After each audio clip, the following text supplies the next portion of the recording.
Bien amigos, quiero ahora hablaros de un personaje que apenas necesita presentación. Se trata de Atila el Huno. Vamos con su historia y hazañas. Atila fue conocido por convertirse en el azote de las legiones romanas. Bajo su estricta tutela se cuenta que empalaba a los traidores y desertores como escarmiento. Los hunos penetraron con el fino hilo de una navaja una y otra vez en el Imperio Romano de Oriente durante 10 años. No solo eso, sino que logró erigirse en una suerte de capo mafioso capaz de conseguir toneladas de oro a golpe de extorsión. Por donde pisaba su caballo no volvía a crecer la hierba, reza uno de los dichos sobre Atila, en referencia al caos y la destrucción que causaba a su paso esta figura histórica.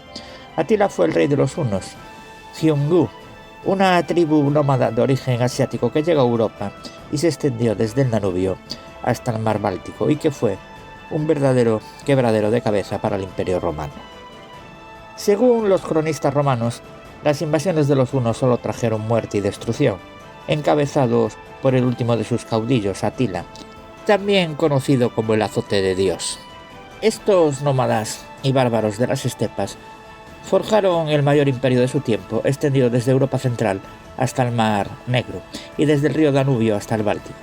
Atila invadió 2 veces los Balcanes, estuvo a punto de tomar la ciudad de Roma y llegó a sitiar Constantinopla o Estambul.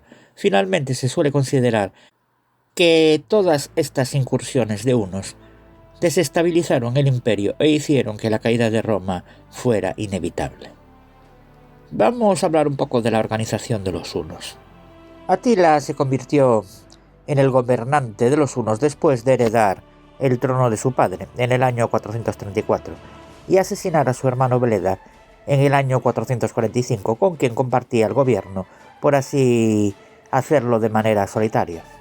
Los hunos, un pueblo nómada de origen euroasiático, fueron unificados por Atila y aumentaron así su poder y ambición. Al final del siglo IV, los hunos estaban asentados en la Dacia, actual Rumanía, al otro lado de la frontera del Imperio Romano. Se trataba de un pueblo venido de las estepas asiáticas y habían logrado someter a otros pueblos bárbaros, como los germanos, alanos y sármatas. Para los romanos de entonces eran, pues, los más bárbaros entre los bárbaros. Varias fuentes los tachaban de salvajes, desleales, crueles, apasionados por el oro, que se alimentaban de carne cruda, y raíces vestidos con pieles, sin hogar donde residir, ni dioses a los que rezar. Solo un apunte, claro, esto es la perspectiva romana. Sin embargo, la realidad es que poco podemos contrastar acerca de su verdadera organización como pueblo. Todo apunta a que los hunos eran pastores seminómadas, divididos en grupos que contaban con un jefe, y desde luego se puede confirmar que no iban arrasando allí por donde iban, sino que acabaron conformando una aristocracia militar en base a su pericia como expertos arqueros y hábiles jinetes. Vamos con Atila como líder y fuente de cohesión. En cuanto a Atila, desde mediados del siglo V, se erigió como jefe supremo de los hunos, los principales enemigos de Roma. Podemos romper con esa imagen de bárbaro cruel y despiadado en pocos ejemplos.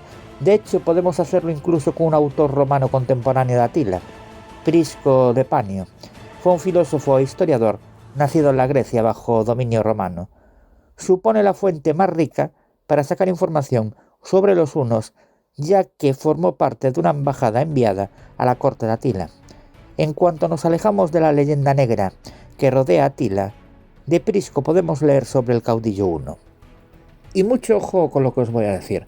Es muy probable que Atila hablase latín, le gustaba la poesía y construyó termas en su cuartel general para cuidar su higiene.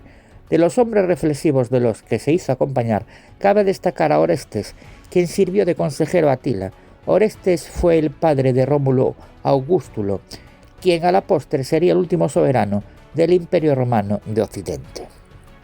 Poco o nada sabemos de la infancia de Atila, el formidable guerrero que puso al Imperio Romano contra las cuerdas.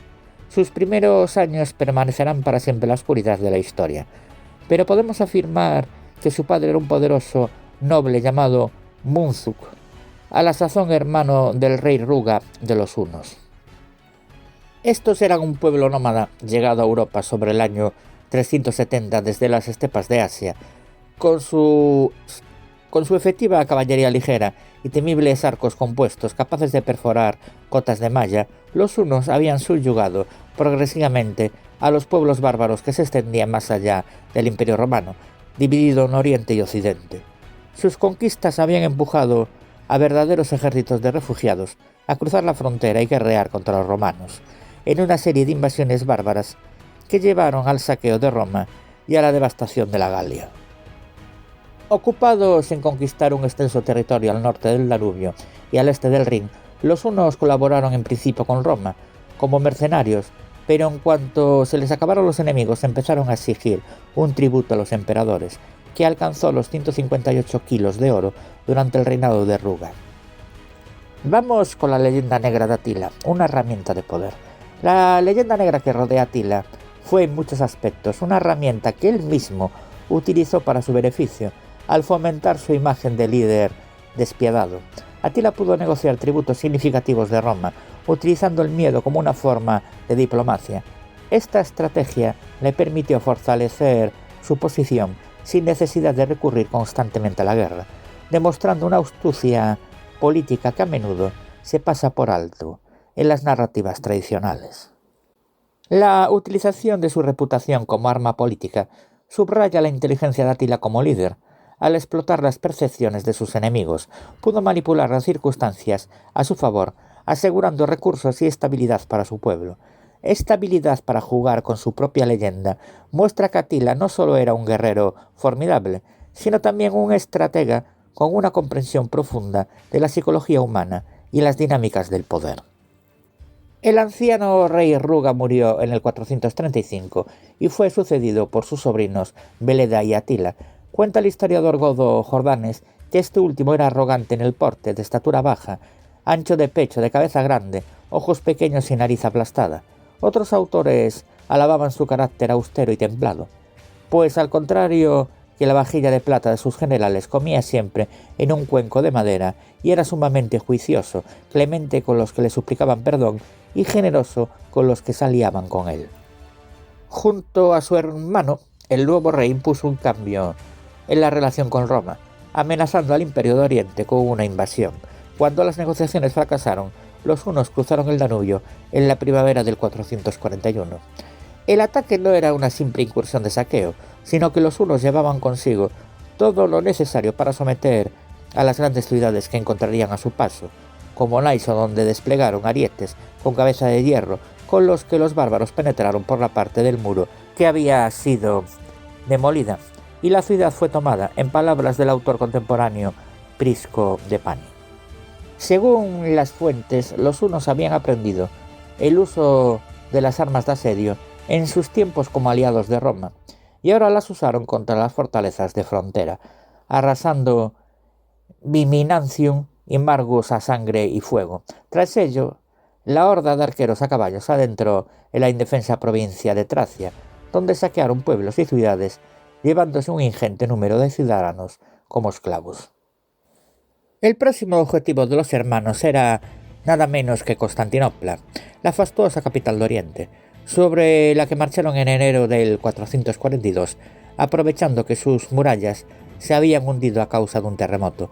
La plaza se salvó de correr el mismo destino que Laiso gracias a sus habitantes, quienes trabajaron día y noche hasta reconstruir los muros antes de la llegada de los hunos, que enfrentados a una triple línea de defensas pasaron de largo y se dedicaron a saquear Macedonia y Grecia. Vamos con la invasión de la Galia.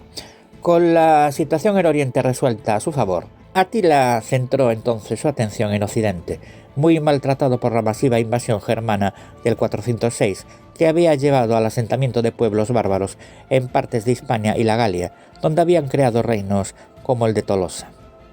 Junto a la debilidad de Roma, los autores antiguos aportan otras motivaciones para la invasión más o menos creíbles, desde el hallazgo de una espada en un campo que Atila interpretó como una señal de los dioses para que conquistara el mundo, hasta la propuesta de matrimonio de la princesa romana Honoria, quien había caído en desgracia al frustrarse uno de sus complots contra el emperador. Sea como fuere, los hunos iniciaron la marcha desde la actual Hungría en el 451, sumando a sus huestes numerosos súbditos germanos hasta reunir la probable cifra de 60.000 hombres. Afortunadamente para los sufridos habitantes de la Galia, Flavio Aecio, el hombre fuerte de Occidente, se había hecho cargo de la defensa, acudiendo con el ejército imperial y aliándose con francos, visigodos y alanos contra el enemigo común.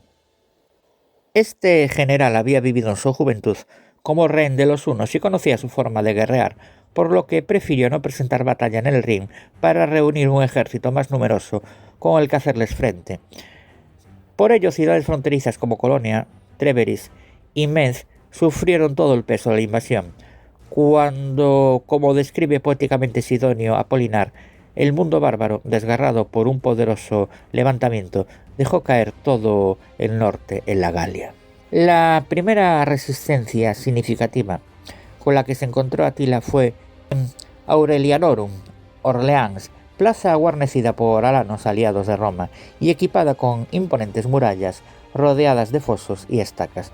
La ciudad contaba además con abundantes reservas de suministros, por lo que pudo resistir el asedio durante meses hasta que llegaron Aecio y el rey visigodo Teodorico, cuando los hunos empezaban a abrir brecha en la muralla. Bien, vamos con Atila contra Aecio. El ejército combinado se abrió paso a través de las líneas de asedio hunas, obligando a Atila a levantar el sitio y retirarse con sus huestes a Troyes, donde la batalla decisiva se libraría en los campos catalúnicos. Según Jordanes, el terreno elegido por Atila era una extensa llanura inclinada en una ligera pendiente que crecía hasta formar un pequeño collado en uno de sus extremos. Con ambas fuerzas igualadas en número, unos 50.000 por bando, el control de esta altura sería la llave de la victoria. Atila dispuso a sus tropas con los hunos en el centro, flanqueados por gépidos a la derecha y ostrogodos a la izquierda, mientras que Aecio desplegó a los bárbaros en su centro y derecha, encargando a los romanos la toma de la colina. La mañana pasó en escaramuzas y maniobras de despliegue, con un intranquilo Atila postergando el combate a causa de los malos augurios que le habían vaticinado sus chamanes. Por su parte, Aecio confiaba en la victoria, por lo que inició la batalla apoderándose de la altura con sus legiones, que barrieron a los escaramuceadores enemigos y formaron un impenetrable muro de escudos erizado de lanzas en la cima. Atila respondió lanzando a los gépidos pendiente arriba, al tiempo que ordenaba el avance general, iniciándose así un combate en todo el frente.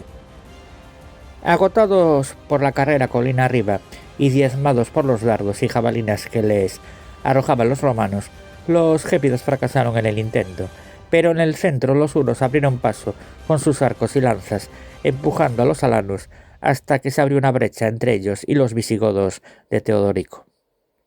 Atila aprovechó el momento para penetrar por el hueco, cercando al flanco derecho enemigo, en una maniobra envolvente en la que Teodorico fue muerto de un flechazo. Con todo, el ataque no logró desbandar a los visigodos, que contraatacaron rebasando el flanco izquierdo, apoyados por los romanos que cargaban colina abajo, atacando a los hunos por la espalda.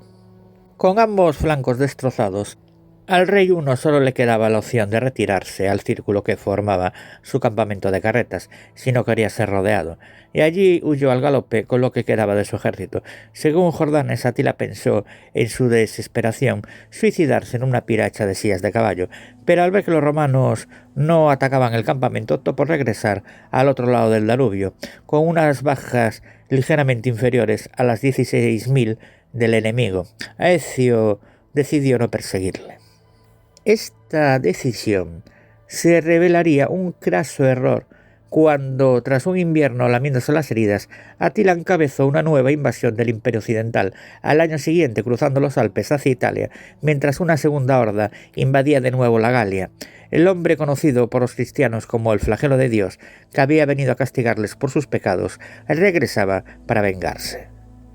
Allí recibió una embajada de Roma, encabezada por el Papa León I, que le imploraba no atacar la sagrada urbe, algo que de todos modos parecía arriesgado, dada la falta de pastos para sus caballos y la amenaza de Aecio, que con 20.000 hombres hostigaba la retaguardia bárbara. La noticia de un ataque del emperador de Oriente contra el territorio huno terminó de convencer al caudillo, quien dio media vuelta en lo que muchos interpretaron como un milagro logrado gracias a la intercesión del Santo Padre. Si bien el ataque sobre la Galia fue derrotado por romanos y francos, la incursión italiana fue todo un paseo militar. Atila se desquitó por su anterior derrota, arrasando Aquilea, donde asesinó o esclavizó a cerca de 100.000 personas, para devastar luego el valle del Po hasta tomar la rica ciudad de Mediolanum, Milán. Atila el Huno nunca llegó a invadir Roma y su imperio se desintegró en torno al 469 después de Cristo. Con todo, la reputación barbárica de su pueblo ha perdurado. Jordanes, un historiador griego, escribió en el siglo VI después de Cristo que eran una tribu traicionera y que se les vinculaba a la caída del Imperio Romano. Sin embargo, los historiadores modernos creen que su papel en la disolución del imperio fue menos directo y que fue su inestabilidad inherente la que hizo que fuera vulnerable a la invasión bárbara.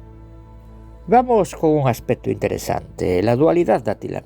Claro, nuestra visión histórica desde Occidente a veces nos nubla el camino a un conocimiento objetivo y sin prejuicios de la historia.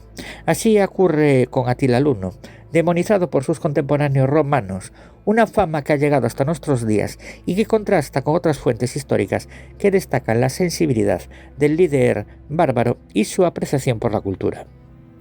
Solo un hombre carismático y magnánimo pudo reforzar a tal nivel la unión entre los hunos. Atila se convirtió en el líder de una gran confederación de pueblos que se extendía desde los Urales al Ródano. Guerreros de distintas culturas acudían a él para formar parte del ejército con el que plantó cara al Imperio Romano. Solo estuvo 8 años en el poder y le bastaron para lograr una fama que dura hasta nuestros días. Lejos de combatir la imagen de hombre cruel y despiadado con la que era visto en Roma, Atila utilizó su leyenda en vida para recibir cuantiosos tributos por parte de Roma, como pago para no ser invadida. Por estos elementos no es de extrañar que la historiografía cambie el punto de vista acerca del azote de Dios. Vamos con la muerte de Atila, que aquí sí que hay diferentes conjeturas. Poco se sabe en la actualidad del por qué Atila decidió detener sus conquistas tras parlamentar con el Papa.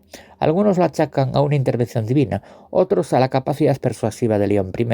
Lo más plausible es que la verdadera culpable fuera una epidemia de peste, que tal y como esgrime Ana Marto Rubio en una de las pocas biografías que existen en español sobre el monarca Huno, se extendió entre sus hombres. Por blanco o negro nuestro cruel mandamás dio la vuelta a su jamelgo y puso camino a su hogar, Panonia, al norte del Danubio, para preparar nuevos ataques. Primero iría a Oriente a cobrarse el tributo que le negaba el emperador Marciano, después iría a Occidente a terminar la tarea inconclusa que allí dejó, el saqueo de Roma, añade la española. Vamos con esa sangrienta noche. Así, jornada tras jornada, arribó el 453, un año de rencor en el que Atila solo pensaba en caer de forma fulgurante sobre sus enemigos, al menos hasta que se encaprichó de una princesa burgundia llamada Ildico, en las fuentes también Ildico o Ildicona. Así lo recuerdan sus textos el propio Prisco de Panio.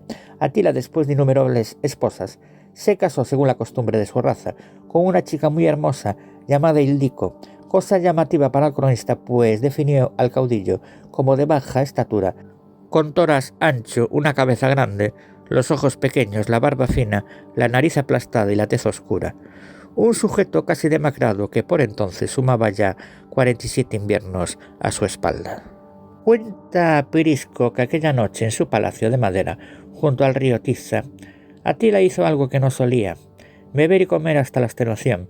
Bebió y comió más de lo habitual en él, pues le hemos conocido parco y austero, y se cuenta que aquella noche brindó con cada uno de sus numerosos invitados, completa la autora. Después, embriagado, subió a sus aposentos junto al Lico para culminar la jornada y terminar de unirse en matrimonio. Se desconoce qué sucedió con exactitud, pero a la mañana siguiente sus guardias le hallaron muerto en el suelo alrededor de un charco de sangre. A su lado se encontraba su nueva esposa, en un rincón, cubierta por un velo y llorando a lágrima viva. Prisco, emisario de la corte de Atila, afirmó que su muerte se había producido por una mezcla de factores. Al parecer, la causa principal fue una hemorragia nasal agravada por la borrachera, que le impidió moverse y le hizo ahogarse. En su boda se entregó a una celebración excesiva, tras la que se durmió boca arriba y empapado en vino. Sufrió una hemorragia y la sangre, que normalmente le habría drenado por la nariz, no pudo pasar por los conductos habituales y fluyó en su curso mortal por la garganta, matándolo. Así la borrachera puso fin vergonzosamente a un rey que había ganado la gloria en la guerra. En la actualidad esta es la versión más aceptada y replicada entre los expertos. Martos la define también como la más plausible, incluso señala que las hemorragias nasales habrían sido habituales durante la última etapa de su vida. Cuentan que en sus últimos años padecía hemorragias nasales y que sufrió una durante el sueño. Debido al alcohol ingerido no reaccionó y se ahogó en su propia sangre y vómito sin que su aterrorizada esposa pudiera hacer nada. Añade: el historiador del Renacimiento, Pedro Messia, ya dejó escrita esta posibilidad en su obra Historia Imperial y Cesárea. Comió y bebió tanto aquel día de su boda que, vencido después del sueño, durmió boca abajo, donde le vino el flujo de sangre a las narices con tanto ímpetu y fuerza que lo ahogó en el espacio de una hora, y allí acabó derramado en su propia sangre. Fue un día triste para los hunos, como bien explicó Prisco. No omitiré describir algunas de las muchas formas en las que su espíritu fue honrado por su raza. En medio de una llanura su cuerpo fue tendido sobre seda y asistía a un espectáculo solemne, porque alrededor del palacio donde la habían tendido, los mejores jinetes de todos los hunos cabalgaron en círculos como en los juegos del circo y recitaron un canto fúnebre como el que sigue: rey principal de los hunos, Acila, hijo de Munzuk, señor de los pueblos más valientes, que poseía la soberanía de Iscitia y Germania, con un poder desconocido antes que él, y que aterrorizaba a Roma al capturar sus ciudades. También se cortaron el pelo y se hirieron sus mejillas en señal de luto. Pero vamos a ver, mis queridos amigos y oyentes de Ceniza da Morte Podcast, ¿pero por qué murió Atila? La intriga sigue hasta hoy. En palabras de Prisco, cuando hallaron el cuerpo tenía mucha sangre en la boca y no había rastro de vómito. Según desvela el doctor Rahim Ballamy del Hospital General del Este de Toronto para el History Channel, una de las posibles causas serían las hemorragias pulmonares provocadas por tuberculosis, tumores o infecciones. No obstante, incide en que esto solo habría generado pequeñas cantidades de sangre espumosa y que no encaja con la descripción de Prisco. Ballamy es más partidario de que todo se debiera a una dolencia del hígado. Una de las consecuencias de beber en exceso es que el vaso sanguíneo que alimenta el hígado empieza a expandirse y a llenarse aún más de sangre. Cuando hay demasiada presión, este y otros vasos pueden reventar o desgarrarse, provocando una enorme hemorragia. El paciente acaba ahogándose en su propia sangre. En el caso de Atila, probablemente fue un poco de todo: estado de shock por la gran hemorragia, la tráquea llena de sangre, la asfixia, añade el médico en el mencionado reportaje. Siempre, en palabras del médico, las posibilidades son una infinidad y el misterio, al menos con los datos que existen, parece difícil de resolver. Los enigmas en torno a la muerte de Atila han llevado a muchos autores a especular que su muerte no fuera un accidente, sino un asesinato orquestado por sus enemigos y perpetrado por su nueva esposa. Uno de los últimos fue Michael H. Babcock en The Night Attila Died, Solving the Murder of Attila the Hun. En sus palabras, el problema radica en que parte de los textos de Prisco han desaparecido. Sobre esta base analiza las pruebas existentes y sopesa la posibilidad de que pudiera ser un homicidio. La autora española también cree posible que el organizador de ello fuera Aecio, a quien había vencido en el 451 y que no había podido plantarle cara al año siguiente. Vamos con algunas curiosidades sobre Atila. La figura de Atila está rodeada de curiosidades y anécdotas que enriquecen su leyenda. Se dice que por donde pasaba su caballo no volvía a crecer la hierba, una metáfora poderosa de su capacidad para dejar una marca indeleble en los territorios que conquistaba. Además, su habilidad para hablar varios idiomas y su interés por la cultura romana sugieren un líder mucho más sofisticado de lo que las narrativas tradicionales suelen retratar. Entre las curiosidades que rodean a Atila, destaca su relación con el Imperio Romano. A pesar de ser un enemigo formidable, Atila mantuvo interacciones complejas con Roma, incluyendo propuestas de matrimonio y negociaciones diplomáticas. Estos episodios muestran a un líder que no solo confiaba en la fuerza bruta, sino que también entendía la importancia de la diplomacia y las alianzas estratégicas en la política de su tiempo. Entonces, ¿quién era realmente Atila?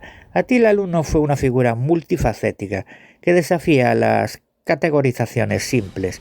Como líder de los hunos demostró una habilidad extraordinaria para unir a diversas tribus y desafiar al poderoso Imperio Romano.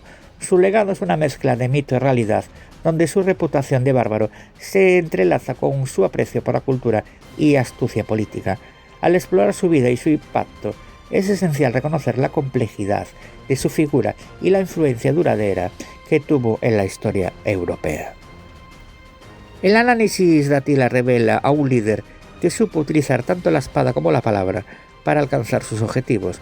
Su capacidad para adaptarse a diferentes contextos culturales y políticos le permitió no solo sobrevivir, sino también prosperar en un mundo en constante cambio.